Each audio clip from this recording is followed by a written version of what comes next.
markets news flow. Manpreet, hi, good morning. How would you react to what the Fed did not do yesterday?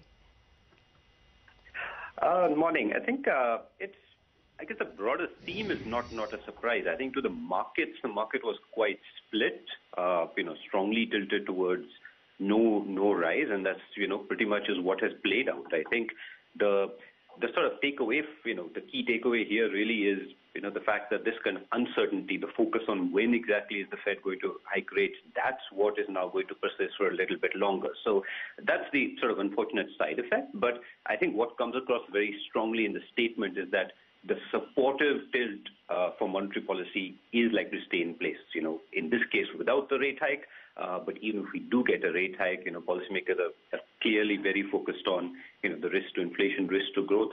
So for financial markets, ultimately that means, yes, we're going to get that uncertainty from the focus on when's that timing going to happen. But the good news is that we know policymakers are, definitely have a dovish tilt, even if they do end up hiking rates later this year. And for us, from a market perspective, long term, that is a definite positive. Okay, Manpreet, we got, two kinds of reactions from people. One set saying that ultimately the Fed is acknowledging severe weakness or more than expected weakness in global markets. Read China, basically. That can't mean very good news for risk assets, equities or commodities. And the other reaction being that emerging markets have sold off so much in anticipation of probably the Fed hike or the slowdown in commodities that at least for the near term there is probably some recovery on the anvil. Your reactions? Look, I mean, at the end of the day, I'm very much a fundamentals-driven person. And I think from the U.S., what the Fed is telling us is that they're still focused on their policy goals, which is domestic U.S. inflation and U.S. growth. What they're simply doing is acknowledging the fact that, more and more of this is also driven by what happens elsewhere in the world. I mean, if you go back all the way to, the late 1990s, arguably, that's the kind of situation which they're trying to avoid, where they had such an excessive focus on domestic data alone, they ignored what's happening elsewhere in the world, and you end up creating a risk where you might have to sort of, turn around and reverse policy shortly out. So I think that's a positive thing. I think in terms of emerging markets, yes, you're right. I mean, I think a sort of a relief rally of some sort, might be in the offing. Indeed, we might have already seen some of that begin. But I'd ultimately be quite cautious about chasing that. At the end of the day, a relief rally that's, starting off oversold levels is a very dangerous thing to chase. Fundamentals are what matter about whether that kind of rally continues, and we just don't see those fundamentals changing in the broader emerging market space. We think there are pockets that look interesting. We think Indian equities, for example, look interesting. But commodities still look weak. Emerging markets still look weak. We think the opportunity is still very much in developed market equities, particularly in Europe and Japan, because that's where the fundamentals are much more interesting. And I think it's important not to lose sight of those fundamentals in the midst of all this noise around what's essentially just one 25 basis point, rate hike. Okay, so you said that the relief rally will come about in emerging markets, but one should not chase it. So what do you do with a market like India, which has already seen a 5% move from the bottom? No, I think India is a different case. It is one of our more preferred markets. And the reason is that, we think it's not about the fundamental drivers are not, the similar to what, many other emerging markets, the kind of risks other emerging markets face. Unlike a large part of global emerging market universe, lower commodity prices are good for Indian equities, good for the Indian economy. Unlike many other emerging markets, the Indian markets are much more domestically driven. So again, that's one more reason why I prefer it. So I think with Indian equities, I'd still be biased to, it's one of the few emerging markets where I would be biased to actually use these levels to add from a long-term perspective, not ruling out short-term volatility. But I think it's also equally important for investors who have exposure to Indian equities to also, make sure that is counterbalanced with exposure to developed market equities, Europe and Japan being the two that we like. So I think it's about maintaining that balance, but definitely still one of our preferred emerging markets. All right, we'll leave it at that. Thank you very much, Manpreet Gill, for joining us. React to the Fed leaving the interest rates unchanged and the fact that for the first time in very long, the Fed acknowledged the slow growth in emerging markets like China. How should emerging markets react to this? Well, I think I was a little surprised by this pretty striking innovation. As you say, I can't recall ever hearing this kind of language in the Fed statement. But clearly they are concerned about slowdown in a number of emerging market countries, about the risks that they see possibly in China. And I think it gives emerging markets a bit of a breather for the time being. But they also said that the economy in the U.S. is doing quite well, thank you. And I don't think they're that far away from acting, even though they did delay this time. Okay, so what would you expect emerging market equities to do? Would you say that there is a brief recovery, or can the recovery be a little more sustained all the way, for a month or two, maybe a 10% recovery? Or do you think this overarching statement that they are worried about global weakness is going to put a resistance to emerging market recoveries? Well, I think the Fed statement surprised me in being a little more dovish than I expected. I mean, they were signaling that they probably weren't going to raise rates, but I thought they would give a stronger indication that the rate increases were coming soon. The strength of their statement concerning concerns about emerging markets was greater than expected. I think there'll be a longer reprieve than I was anticipating. I thought if it didn't go in September, they would go in October, but the language now reads more like, let's wait until December. So there may be a bit of a reprieve. At the same time, the uncertainty about Fed action coming is going to be there. The U.S. economy will continue to look good. And I think that it's at best a temporary lull for those emerging markets that are struggling. At the same time, our house view is that things in China are not so bad, that data will be picking up there, and that some of the weakness in emerging markets is not going to be quite as evident as it seems to be right now. So just to follow up with that point, do you think emerging markets could underperform developed markets for the next 3 to 6 months? Certainly, this is where the weakness seems to be. But if China comes back, if we look like we're getting 7% plus growth, as some of the indicators indicating and suggesting for third, fourth quarter, certainly I expect overall emerging market growth to be above advanced economy growth, but the relative performance relative to prior expectations, that's where the disappointment is. The U.S. is picking up, is doing well. Europe is picking up, and Japan as well. So although growth rate's lower overall, relative performance, they'll be on an improving trend. Emerging markets have been more on a softening trend. Of course, India has been an outlier in that respect, doing quite well, I think. Okay. You expect outflows from EM funds to continue?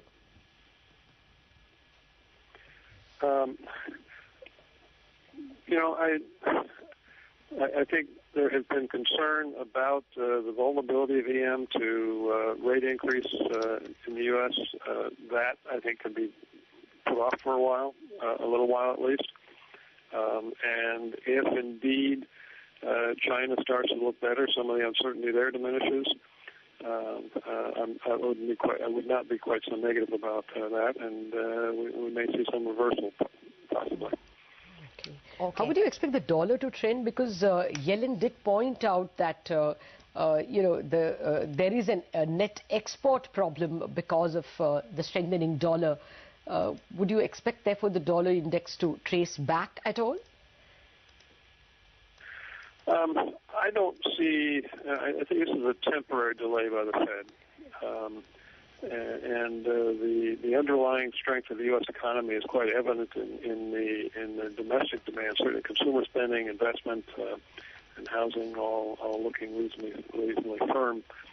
Yes, net exports are a drag, and the stronger dollar is the main factor there. But that's not going to prevent the Fed from beginning to raise rates. And as that occurs, I expect to see some moderate further firming of the dollar. Not at the same speed that we've seen over the last year and a quarter. But I think I don't see the dollar having peaked just yet. All right, Peter, we leave it at that. Thank you for joining us and giving us your view. Well, that's the word coming in. Couldn't recall the last time when the Fed actually made a comment on the slowing growth in emerging markets like China. That's a bit of a concern that most economists across the globe have. But Arvind Sanger, managing partner at Geosphere Capital, joins in as well. He's joining in live from New York. Arvind, hi. Thank you for joining us. How should an Indian investor react to the news flow? Well, I think that the Indian investors just need to keep focus on the domestic fundamentals. I think the Fed is clearly, a background noise risk, however you want to take it, and it'll come at some point, whether it's in October or December. I think at some point this year, the Fed definitely wants to move. So unless the turmoil in emerging markets gets much worse, I think that's probably a moderate risk factor, and I think the Indian investors need to focus now that the near-term issue is out of the way. Frankly, on the fundamentals, frankly, from an Indian investor standpoint, I would have thought that the Fed moving on rates would have gotten the uncertainty out of the way. So it prolongs the uncertainty somewhat, but I think at the end of the day, India is a domestic demand story, and it's not as affected by global factors, although clearly the weakness in export numbers shows that the global growth slowdown, which the Fed commented on, is affecting Indian exporters. So I think that's something to keep an eye on as in terms of an investment thesis, is that some of the export sectors are getting hit. Okay, what do you expect, Arvind, will be the net impact on emerging markets? They've sold off considerably. Do you see a near-term recovery? And will that recovery be weak or strong, considering that the Fed's pronouncement on global economy is rather negative? Well, I mean, I think the Fed, frankly, stated the obvious, that, global emerging markets, we know that Brazil is in a recession. We know that Russia is, in a recession. We know that China is slowing down. So the Fed acknowledging it doesn't really change anything. I think the fact that the Fed is sensitive to it and concerned about it and keeping that in mind is a modest positive for emerging markets, because the Fed had acted, more hawkishly. People would worry that the emerging markets were left to completely on their own to sink or swim. But I think the Fed recognizes that today emerging markets are a much bigger part of the global economy, with China the second largest economy in the world. So therefore, I think that provides some support to emerging markets in the sense that the Fed is being cautious about, being too hasty. But at the same time, we just talked about India, emerging markets are going to live or die by their own growth trajectory. And the Fed not moving helps remove one potential headwind, but it doesn't provide a tailwind for, whether Brazil is going to recover or China is going to recover in its growth. So will you advise increasing allocation to Indian equities now? Yes, but I guess I would advise increasing allocation to Indian equities, because Indian equities have sold off and valuations have gotten somewhat more reasonable. But I frankly would have advised increasing exposure to Indian equities more aggressively if the Fed had done a 25 basis point move at that point, because my view is if they do 125 basis point, it's going to be one and done for a while. And therefore that uncertainty would have gone away. So I would advise increasing exposure because stocks are reasonable, not because the Fed didn't move, because that uncertainty is ahead of us. So unless you're a kind of a 1 month, 3 month investor, for a longer term investor, they're still going to have to deal with this at some point in the future. Which Indian stocks, Arvind? Well, I would say that, I'm actually not in New York. I'm in India right now. I'm just finishing up a trip. And I would say that, some of the engineering companies, some of the construction companies are starting to see demand. Some of the commercial vehicle companies' demand has picked up. So there are pockets where things are moving, improving. There's still not a broad-based sense of momentum, but I think there are some early stirrings, which we've been seeing for a while. And so I remain of the view that India is a country of a lot of good bottom-up opportunities. And it's not necessarily a big macro sector or bet, in IT services, there might be some companies that are in a better position than others or better values than others because they've gotten hit recently because of, external slowdown. But that's not just the only sector. There are some, specialty chemical agrochem companies, which we find very interesting. So there are pockets where there are companies that are interesting. Some companies in the auto component space have sold off a lot because of concerns about China, concerns about Europe, and I think there are opportunities there. So I would say that in some of the sectors where there's been a lot of nervousness about global growth, and some companies which are positioned better than what the investors are concerned about are also presenting opportunities in the sell-off. Okay, you did mention that, emerging markets like India will now live and die by their own fundamentals. And to that extent, the next big trigger for the market is the RBI policy on the 29th of September. But we have seen the market move up in anticipation of a rate cut already. So we've seen that move from 75 to 7,900. Do you think the rate cut is already priced into a lot of these rate-sensitive stocks? I think it certainly is priced into some extent, but I think the market was waiting for the Fed to price it in completely. So I think over the next couple of days, it's probably going to get priced in more fully, because it seems very hard now to make a case for not to cut rates when the RBI meets, towards the end of this month.